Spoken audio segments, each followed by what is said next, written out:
संसद का कानून है, सबको स्वीकार करना पड़ेगा।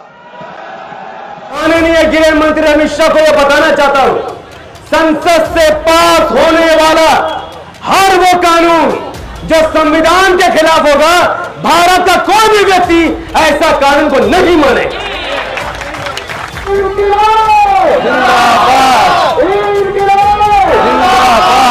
अरुणाचल प्रदेश की जमीन चाइना के नाम करते तो क्या हम वो कानून मान लेंगे? मान लेंगे वो कानून?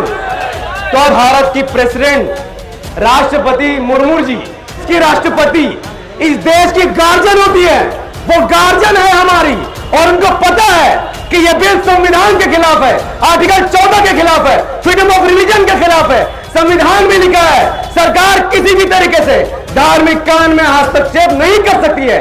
फिर भी इस कानून पर साइन करते हुए राष्ट्रपति प्रेसिडेंट मुर्मू के हाथ नहीं थर रहे।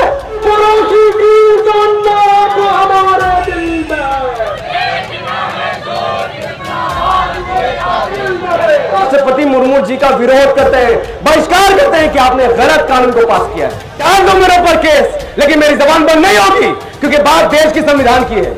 राष्ट्रपति जी का खर्चा कौन उठाता है? प्रधानमंत्री का खर्चा कौन उठाता है? गृह मंत्री का खर्चा कौन उठाता है? इसका मतलब आप जिस थाली में खा रहे हैं उसी थाली में छेद कर रहे हैं, जिसके खिलाफ आज 12 लाख एकड़ जमीन में मंदिर बने हुए हैं, लोग पूजा करते हैं, खाली जमीन है, उसमें आपने कहा कि कोई मुसलमान उसका मेंबर नहीं बन सकता। हमने कहा कोई बात नहीं, हमें बनना भी नहीं है, हमारी इबादत हमारा खुदा और है, तुम्हारी इबादत तुम्हारा इंतजाम कोई और है।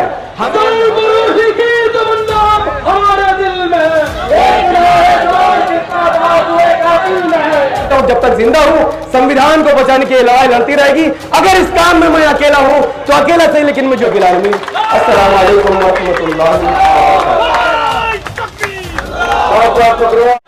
वालेकुम वरहमतुल्लाहि वबरकातुहू। आज हम सब यहाँ एक खास मकसद से जमा है। वो मकसद सिर्फ मुसलमानों के लिए नहीं, इस्लाम के लिए नहीं, बल्कि इस देश और संविधान को बचाने के लिए। लोगों को लगता है और गोदी मीडिया यही बता रही है कि ये बिल सिर्फ मुसलमानों के खिलाफ है, लेकिन इसमें कोई सच्चाई नहीं है। ये बिल संविधान के खिलाफ है, क्योंकि संविधान हमें इजाजत देता है अपने धर्म के हिसाब से जिंदगी जीने की। हम क्या पहनेंगे, क्या खाएंगे, कैसे रहेंगे, कैसे निकाह करेंगे, कैसे तलाक देंगे, ये हमारी आजादी है। और इस आजादी को छीनने के लिए सबसे पहले तिरपल तलाक का कानून लाया गया, और अब वक्फ बिल लाकर हमारी इस आजादी को छीनने के लिए बीजेपी सरकार तुली हुई है। इस बिल को पास जरूर किया गया है, लेकिन हम मुसलमानों को नाउम्मीद नहीं होना चाहिए, क्योंकि अमित शाह ने उस दिन क्या कहा? अमित शाह ने उस दिन पार्लियामेंट में कहा कि अगर सरकार कोई बिल पास करती है तो इस देश के लोगों को मानना होगा। कैसे नहीं मानेंगे, हम देख लेंगे। ऐसा गुंडा मवाली वाला भाषा उन्होंने संसद के अंदर इस्तेमाल किया है, और अफसोस हमारे मुस्लिम सांसदों ने उनको जवाब नहीं दिया है। लेकिन मैं इस भारत के मुस्लिम युवा होने के नाते माननीय गृह मंत्री अमित शाह को यह बताना चाहता हूं, संसद से पास होने वाला हर वो कानून जो संविधान के खिलाफ होगा, भारत का कोई भी व्यक्ति ऐसा कानून को नहीं मानेगा। ये आप कैसे कह सकते हैं? आज आप कहते हैं कि हमने आर्टिकल 14, 15, 20, 25 के खिलाफ एक कानून ला दिया और भारत के लोग मान जाए, तो इसका मतलब कल को आप एक कानून बनाएंगे और कहेंगे कि हम अरुणाचल प्रदेश की जमीन चाइना के नाम करते, तो क्या हम वो कानून मान लेंगे? मान लेंगे वो कानून? तो अगर हम वो कानून नहीं मानेंगे तो ये संविधान के खिलाफ कानून क्यों मानेंगे? बात मुसलमानों की नहीं है, समझिए, ना ही बात यहां इस्लाम की है, बात यहां संविधान की है। और अफसोस हमारे भारत की प्रेसिडेंट राष्ट्रपति मुर्मू जी, उन्होंने इस कानून पर साइन कर दिया है। कितनी अफसोस की बात है कि इस देश की राष्ट्रपति इस देश की गार्जियन होती है, वो गार्जियन है हमारी, और उनको पता है कि यह बिल संविधान के खिलाफ है, आर्टिकल 14 के खिलाफ है, फ्रीडम ऑफ रिलीजन के खिलाफ है। संविधान में लिखा है सरकार किसी भी तरीके से धार्मिक कानून में हस्तक्षेप नहीं कर सकती है।